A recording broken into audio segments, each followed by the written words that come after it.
Bonjour à tous, je suis absolument ravie de vous retrouver. Alors, je commence ce vlog le 31 décembre, mais il reprendra les 15 derniers jours.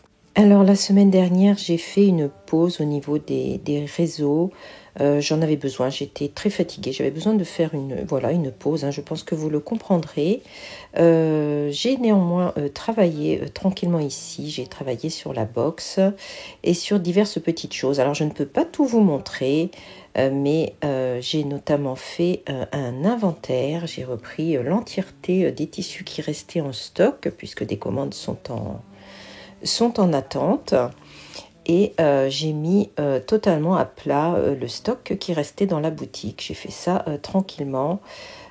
Parallèlement, j'ai fait la liste de ce qu'il me fallait faire, notamment pour décembre, mais également pour pouvoir essayer de planifier tout le début d'année.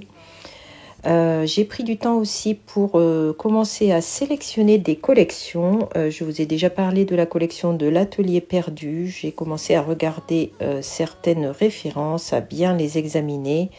J'aimerais acheter l'entièreté de la collection, mais évidemment ce n'est pas possible, donc je fais des sélections. C'est une collection qui sera disponible en juin 2024. J'ai beaucoup aussi réfléchi à celle-ci que je vous ai déjà montré. J'aime beaucoup ce coloris vieux rose.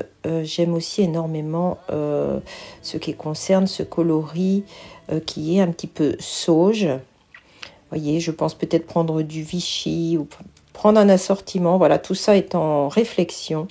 J'aime moins la collection rouge, mais dites-moi ce que vous en pensez. Celle-ci me fait penser un petit peu, celle qui est rayée à de la toile à matelas. J'aime beaucoup aussi. Voilà. N'hésitez pas à me dire un petit peu ce que vous en pensez, hein. J'ai toujours peur de me tromper.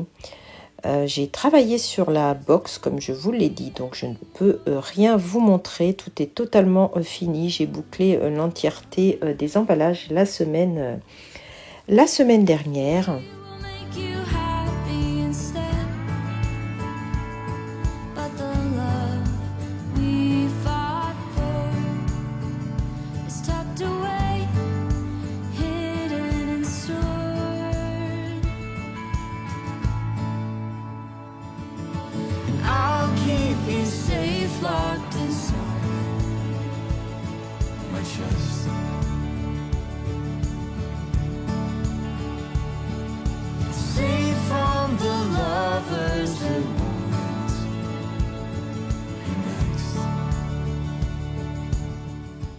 Pour la première fois, j'ai cuisiné des fans de navets comme des épinards, et c'était très bien.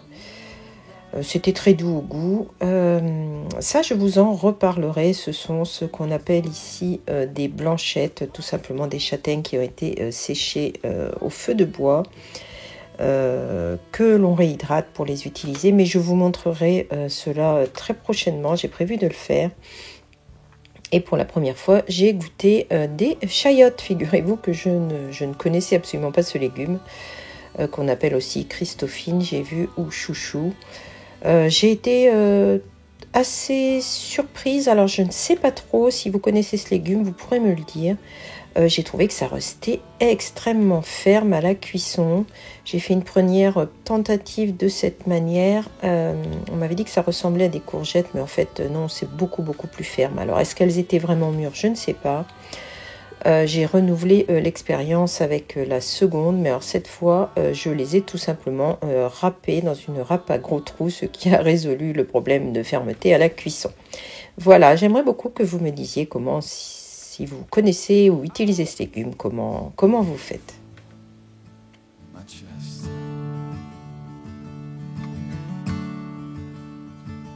Safe from the lovers that want you next. Mes parents sont venus cette semaine, ils sont restés très peu de temps, mais néanmoins, avec l'aide de ma maman, j'ai décidé de lui demander son aide de manière à pouvoir avancer sur certains projets qui stagnent. Là, vous nous voyez en train de calculer le métrage de manière à pouvoir couper une robe aubépine de Direndo et à bien utiliser simplement ce qu'il faut en tissu. Voilà, elle m'a aidé à faire ça. La robe est découpée et j'ai commencé à la coudre. Je la remercie beaucoup. Elle m'a donné un cours, figurez-vous, sur la bonne façon de faire des pinces, vraiment d'une façon très très rigoureuse. Elle a été d'ailleurs assez intransigeante. Elle m'a fait défaire et refaire à 2 reprises en trouvant que je n'avais pas fait du travail assez qualitatif et assez précis. Et elle a eu raison. C'est de cette manière que l'on progresse. Et de toute façon, mon objectif dans l'année à venir, et c'est un objectif que j'ai depuis longtemps, c'est de réaliser vraiment en couture des choses qui soient beaucoup plus qualitatives. Je pense qu'on aura l'occasion d'en reparler. Voilà, donc j'ai pris cette leçon de pince et je me suis occupée à les faire. Comme je vous l'ai dit, elle m'a fait défaire parce que je n'étais pas sur la ligne. Ça ne rigole pas avec... ça ne rigole pas. Et voilà. Et pendant ce temps, elle souhaite que je vous dise que je l'ai utilisé à de basses besognes. Voilà, nous avons beaucoup ri avec ça. Tout simplement, elle a travaillé un petit peu sur ma pile de vêtements vous savez, les choses qui traînent, les choses qu'il faut découdre et recoudre, ce genre de choses qu'on ne fait jamais et que j'aimerais aussi voir disparaître. Les ourlets jamais faits, les petites coutures à reprendre. Voilà. Nous avons quand même pris du temps pour nous détendre, notamment des petites pauses savoureuses.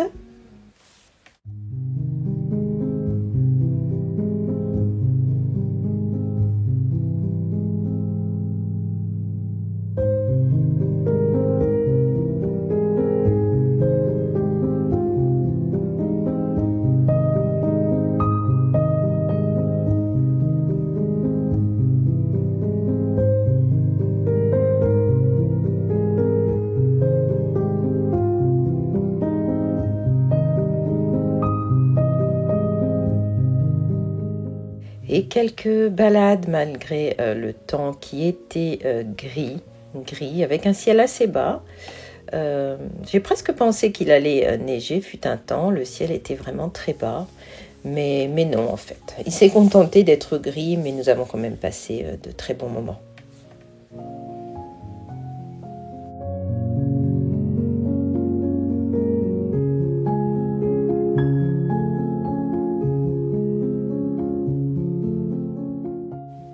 Et voici un magnifique panneau Jane Austen que j'ai reçu cette semaine. J'en ai reçu 5 et il y en aura donc 4 à la vente. C'est un très grand panneau qui permet de faire 4 petits sacs plats ainsi que 4 grands sacs. Il y a également des étiquettes que vous voyez ici. Le panneau fait 1,42 m par 1,42 m de mémoire. Tout est indiqué dans la fiche produit. J'ai les plus grandes difficultés à vous le montrer dans son ensemble. Voilà, donc j'ai filmé des petits morceaux. Alors ce sont des sacs plats qui comportent une ouverture pour mettre... qui nous montre l'endroit où mettre une fermeture éclair. Pour ma part, le panneau que je vais garder à mon usage personnel, je ne compte pas en faire des sacs, je compte en faire un patchwork et récupérer tous les morceaux qui reprennent les tissus de la collection At Home de Riley Blake. Là, vous avez une petite surexposition pour la couleur. La couleur n'est pas tout à fait ça. Elle est beaucoup plus jolie, beaucoup plus vive. Voilà, ça vous donne un petit peu une idée de la forme des sacs et des motifs. Alors certains vendent ces sacs à l'unité. Ça me paraît compliqué de scinder ce grand panneau et de vendre les sacs... les sacs séparés, d'autant qu'il y a également les étiquettes. J'ai donc choisi de les faire, de vendre le panneau complet. Voilà, il n'y en aura pas d'autres. Il y avait très peu d'explications pour comprendre ce qui allait exactement arriver quand j'ai passé cette commande. Je regrette de n'avoir pas passé plus de commandes parce que c'est en rupture. Euh, S'il est possible d'en avoir d'autres, je le ferai. Mais pour l'instant, au niveau de mes fournisseurs, la collection de tous mes fournisseurs, cette collection de Riley Blake, eh bien, n'est plus à la vente. Voilà. J'ai vu sur le site de la créatrice qu'elle était elle-même en rupture, mais qu'il y aurait du réassort. Donc, on va garder espoir que je puisse avoir du réassort de cette très belle collection. Et qui sait, pourquoi pas acquérir d'autres références. Elles sont arrivées avec beaucoup de retard et pas tout à fait de façon complète. Voilà. Voilà, je ne vais pas en parler davantage cet après-midi. Alors là, nous sommes lundi. J'ai passé toute la matinée à faire la vidéo pour sortir les jolies surprises mercredi matin. Donc la petite vidéo de présentation dédiée qui vous donnera des indices. Et j'ai passé l'après-midi à faire des fiches produits et diverses choses. Voilà.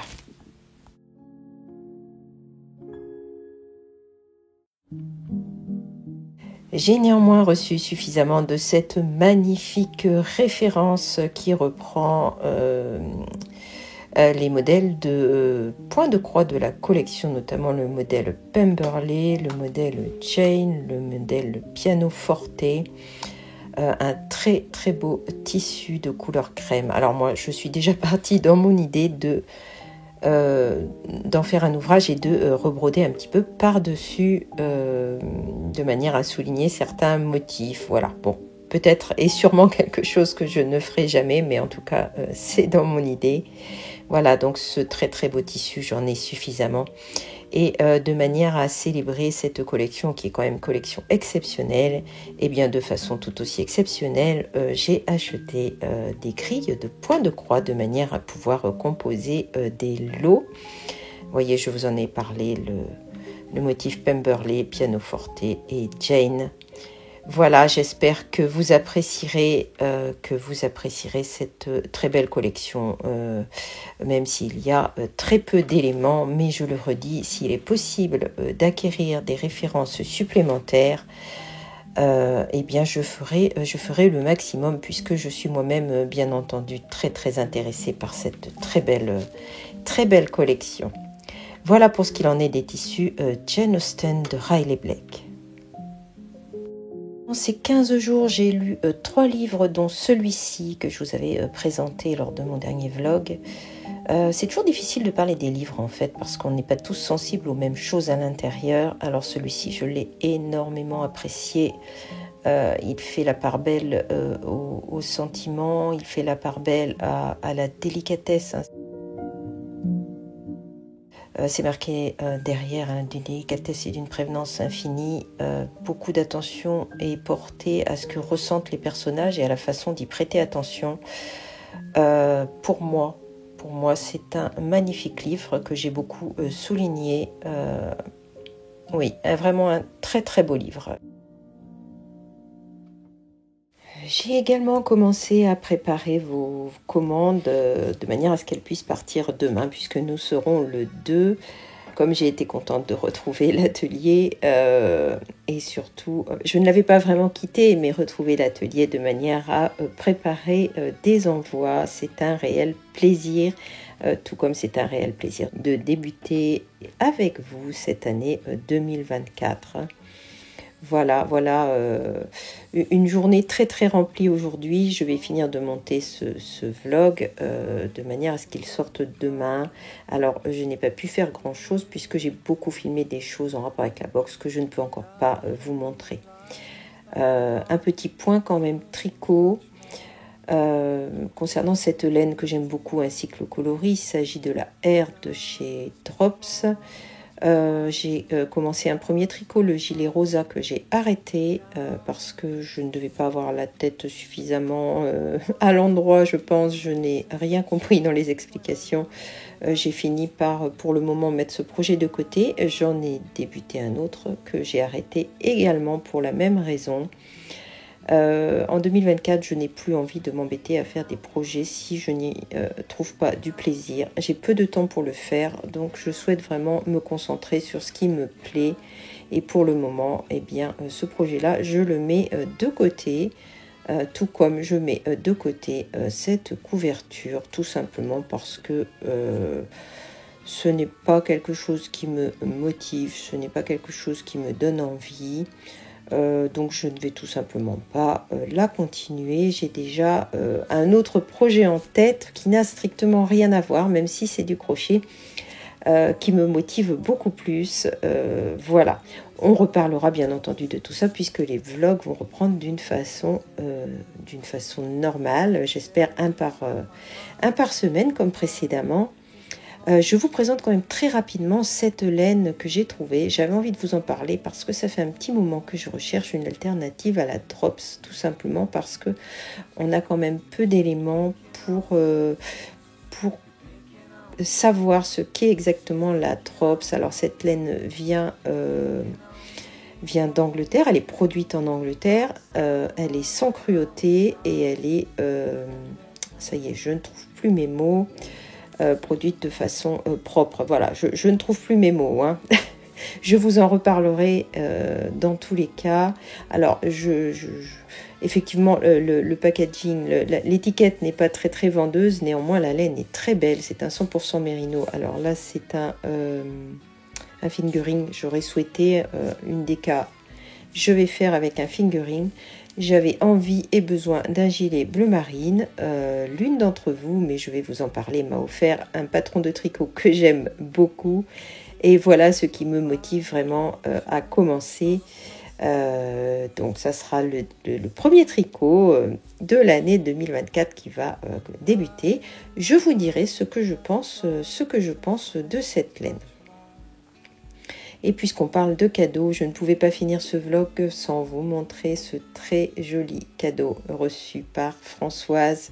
Un petit clin d'œil à notre ami Pierre Lapin, que nous aimons toutes et tous beaucoup. Voilà, cette très jolie tasse est arrivée et m'a fait vraiment très très plaisir. Voilà, je remercie Françoise du fond du cœur. Nous allons nous quitter là, je vous laisse sur quelques images de fin et on se retrouve très rapidement.